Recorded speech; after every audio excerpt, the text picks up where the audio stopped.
Hello, അവിടെ എന്തെടുക്ക? ഇപ്പോ തനിച്ചാണോ?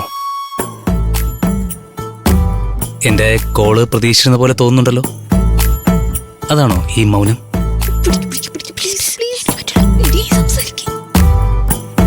ഇടയ്ക്കെല്ലാം തന്നെ വിളിക്കണമെന്നും വിശേഷങ്ങൾ ചോദിക്കണമെന്നും അമ്മ പറയാറുണ്ട്. ഞാനും അങ്ങനെ വിചാരിക്കും, പിന്നീട് അങ്ങ് മറന്നുപോകും. ഏയ് വൃന്ദ, എന്താ മിണ്ടായിരിക്കുന്നേ? സർ, ഞാൻ വൃന്ദയല്ല, അനന്യ.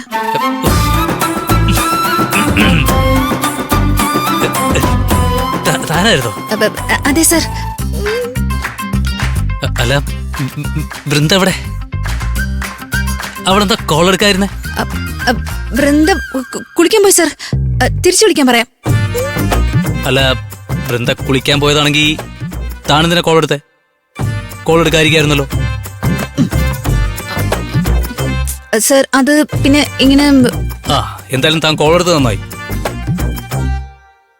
അല്ല, അന്ന് ബസ് സ്റ്റോപ്പിൽ വെച്ച് കണ്ടപ്പോ താനെന്തിനാ ഓടിയത്? എനിക്ക് വയ്ക്കും.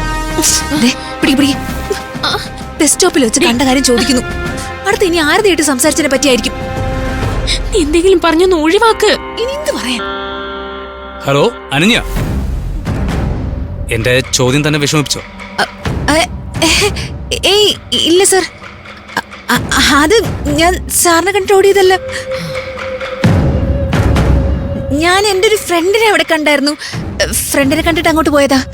അയ്യോ, ആരായിരുന്നു ആ ഫ്രണ്ട്?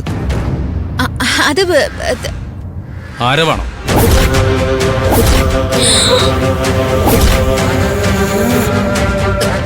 എന്തിനാ സർ ഈ കൊലപാതക കേസിലെ പ്രതിയുടെ കാര്യമൊക്കെ എന്നോട് ചോദിക്കുന്നത്?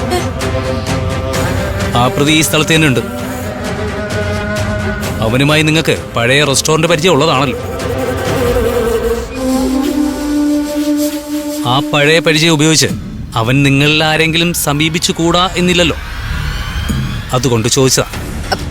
സർ, എനിക്ക് അയാളെ പറ്റി ഒന്നും അറിയില്ല. റെസ്റ്റോറന്റിൽ വെച്ച് കണ്ടതിന് ശേഷം ഞാനോ എന്റെ ഫ്രണ്ട്സോ അയാളെ കണ്ടിട്ടില്ല. കാണുകയാണെങ്കിൽ സാറിനെ ഇൻഫോം ചെയ്യാം. സാർ ഇപ്പൊ വിളിച്ചത് വൃന്ദയോട് എന്തെങ്കിലും പറയാനാണോ? വൃന്ദയോട് എന്റെ ഓഫീസിലേക്ക് വരാൻ പറയണം. ഞാനതെങ്ങനെ പറയുന്നേ? എനിക്കങ്ങനെ ഒന്നും പറയാൻ പറ്റില്ല. ഇന്ന് പറ്റില്ല, നാളെ മതിയൊന്ന് ചോദിക്കേ. സർ, വൃന്ദ നാളെ വന്നാ മതിയോ? താനോട് ആരോടാ അഭിപ്രായം ചോദിച്ചത്? സർ, ഇല്ല സർ, ഞാൻ ആരോടും ചോദിച്ചില്ല സർ. റേഞ്ച് ഇഷ്യൂ എന്തോ. നാളെ ഒന്നും പറ്റില്ല. ഇപ്പൊ തന്നെ വൃന്ദയോട് ഇങ്ങോട്ട് വരാൻ പറയണം. വളരെ പ്രധാനപ്പെട്ട ഒരു കാര്യമാണ്. ഞാൻ വൃന്ദയോടെ പ്രതീക്ഷിക്കും. വരാതിരിക്കരുതെന്ന് അവളോട് പറയണം. എന്ത് ചെയ്യാനാ? എനിക്കറിഞ്ഞൂടാ. ഓക്കെ സർ, പറയാം. Thank you sir.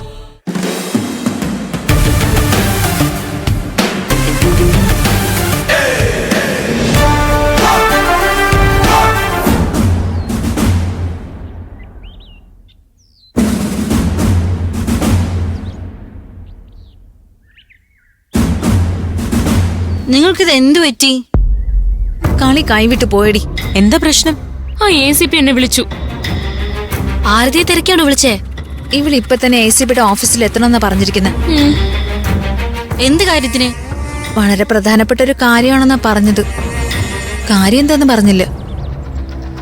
അത് ACP പറയാതെ തന്നെ മനസ്സിലാക്കാവുന്നതല്ലേ ഉള്ളൂ. ആരതിയുടെ കാര്യത്തിനായി തന്നെയാ ഇവളെ വിളിക്കുന്നത്. ആരതിയുടെ കാര്യത്തിനാണെങ്കിൽ നീ എന്തെങ്കിലും കാരണം പറഞ്ഞ് ഒഴിയണം. ഞാൻ അങ്ങോട്ട് പോയിട്ട് വേണ്ടേ പറയാൻ? ACPയുടെ ഓഫീസിലേക്ക് ഞാൻ പോകുന്നില്ല. നിങ്ങൾ ആരെങ്കിലേ അവിടെ പോയി കാര്യം അന്വേഷിച്ചിട്ട് വാ. അനു, നീ എന്നെ ഒന്ന് സഹായിക്കടേ. ഇപ്പൊ തന്നെ നിനക്ക് വേണ്ടി ACPയോട് സംസാരിച്ച് ഞാൻ പ്രശ്നത്തിലായിരിക്കും. ഇനി എന്നെ നേരിട്ട് കൈ കിട്ടിയോ ACP വീണ്ടും ക്വസ്റ്റ്യൻ ചെയ്യാൻ സാധ്യതയുണ്ട്. ആരതി നേരിട്ട് കാണാതെ ACP നമ്മളെ വിടില്ല. ആരതി ഇപ്പൊ എവിടെ നിന്ന് കിട്ടാനാ? ആരതി ഒരു പെൺകുട്ടിയല്ലേ, വിലയ്ക്ക് വാങ്ങാൻ കടയിൽ കിട്ടുന്ന സാധനമൊന്നും അല്ലല്ലോ. എന്തായാലും വൃന്ദ ACP കാണാൻ പോണം, അല്ലെങ്കിൽ ACP ഇങ്ങോട്ട് വരും. എനിക്ക് വയ്യ. ACPയുടെ മുമ്പിലൊന്നും പിടിച്ചു നിൽക്കാൻ എന്നെ കൊണ്ട് പറ്റില്ല.